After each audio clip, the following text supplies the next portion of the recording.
Kagurabachi's villains within the past 31 chapters have been something absolutely sublime. It is something that I don't see authors doing often, and it's making me care about a villain enough to be sad about when said villain leaves. Sometimes you gotta close the door to open a window.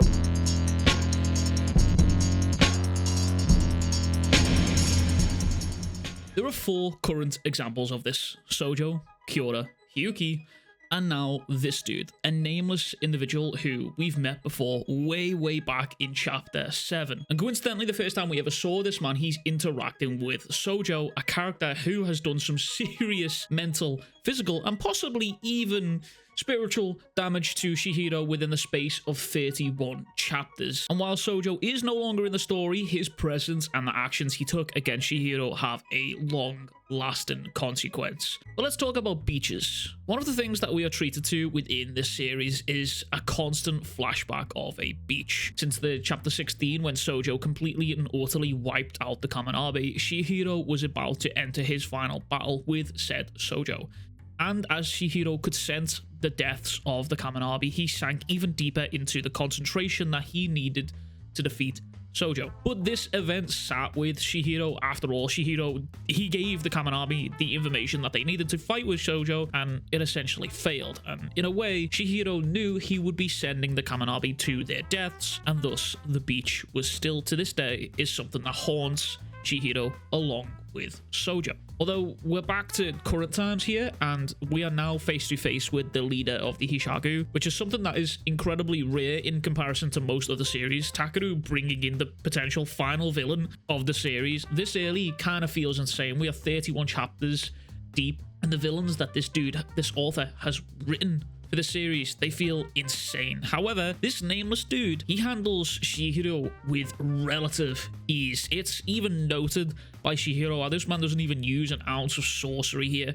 We even see just how fast he is. This dude is able to outmaneuver Chihiro, who, as we already know, is incredibly fucking fast. I mean, his final fight with Sojo lasted a mere 12 seconds, and it only takes you less than 10 seconds to like and subscribe. There is something menacing and an uncanny valley about this fellow right here, like his eyes, his calmness, how he introduces himself. He holds all the cards, and Chihiro holds absolutely nothing but contempt and emotions for his father and everything that has happened to him. And Chihiro, seeing this man, sends him into a rage, but not a blind rage, but it causes the scar on his face to start throbbing as if it was Harry Potter, like meeting Voldemort. Pinning our mystery man to the wall, Chihiro is still remotely in control, but kind of not. He is spiraling.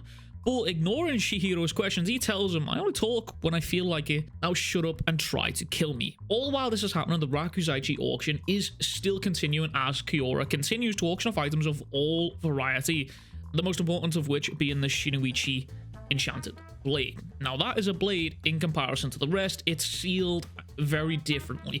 The implications around this blade is that it seems to be the most powerful of the bunch. It is a blade that hasn't been used within 18 years, and our mystery man here goes on to explain how this is all happening so he can wield said blade. However, just what he intends to do with the blade remains to be seen. But if I may theorize here, I believe that this dude right here is the previous user of the Shinuchi. And the evidence that I have for this theory so far is that we know the Kamanabe used the blades to end the war. And since Rokuhiro took them into a safe place, the Kamanabe protected the previous users to stop them from being harmed, or in worst case scenario, killed, in order to protect the lifelong contract of the users and their swords, while Rokuhiro did the blades themselves. However, this dude in particular right here has been shown a few times, and both times they've been in reference to the Enchanted blade. And on top of this, this same guy was shown once more when Kyora was about to touch the box of the Shinuchi. He actively twitched. Now, we know if you have enough experience with the Enchanted blades, then you're able to track their location remotely. Chihiro and Sojo also shown us doing the same thing. Chihiro most recently in the most recent chapters, and Sojo even at one point outright summoned the blade to his side while fighting the Kamanabe. So I believe our mystery man right here is posturing to secure the Shinuchi and kill our second mystery man right here in order to enter a lifelong contract with the Shinuchi itself. However, this man right here, he also sent Chihiro into a fucking spiral. He even outright refused to kill him because he was simply too green to harvest yet, which is an interesting thing to say overall. However, this man, whatever it is, he has planned something for Chihiro, and the story runs way deeper than we know. All I'm saying is Takeru right now is creating something absolutely beautiful. This story, it has me incredibly excited to read more. Even the swords themselves feel as if there is something much deeper. There is references to it throughout the series here, with Sojo talking about how there is a realm beyond, and even Chihiro mentioning something similar, how there is a realm beyond the swords and the uses that they feel. And with our mystery man here saying that these swords can be slaves to anyone, they don't choose their wielders.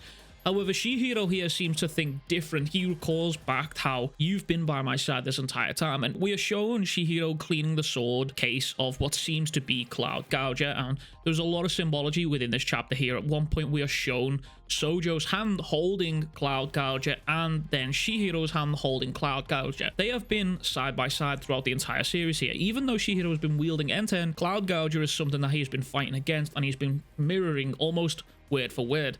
I mean, even the clash of ideals between Sojo and Chihiro and their swords was something that was as if they were two sides to the same coin. It was almost reminiscent of Jujutsu Kaisen's I Am You moment. It very much was reminiscent of that. It felt as if these two were two sides to the same coin. But that little video here, I feel like, for the subject of the enchanted blades within this series here, it kind of reminds me of Bleach a little bit. There feels to be a deeper presence within these swords, maybe like souls. It feels like the Zanpakuto of Bleach, and it makes me wonder if Takeru has been inspired by Bleach. I would like to know. Well, yeah, there's a lot going on in this chapter, and it makes me incredibly fucking excited to keep reading more every week. Unfortunately, we are on a fucking 2-week break, which is tough. It is really tough. Anyways, I hope you enjoyed this video. Little quick video. I wanted to talk about this chapter. It was a really fucking juicy chapter.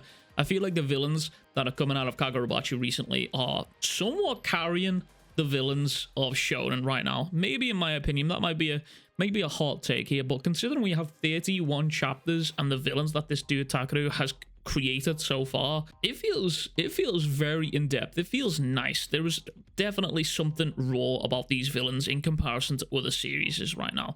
The only other types of villains that I've seen come out of Shonen recently was probably Sukuna from JJK, and maybe a couple from One Piece at best. But even One Piece kind of falls short a little bit for me personally. But Kagurabachi seems to be doing something crazily nice that is catching my attention so far. Anyway, I wanted to get on here and talk about the fucking chapter. It was a good chapter. It was a really fucking good chapter. Again, we were treated to another color spread, which again, within 31 chapters, this dude has had a lot of fucking color spreads, which is very nice to see. It's very nice to see that this series is getting the attention that it deserves.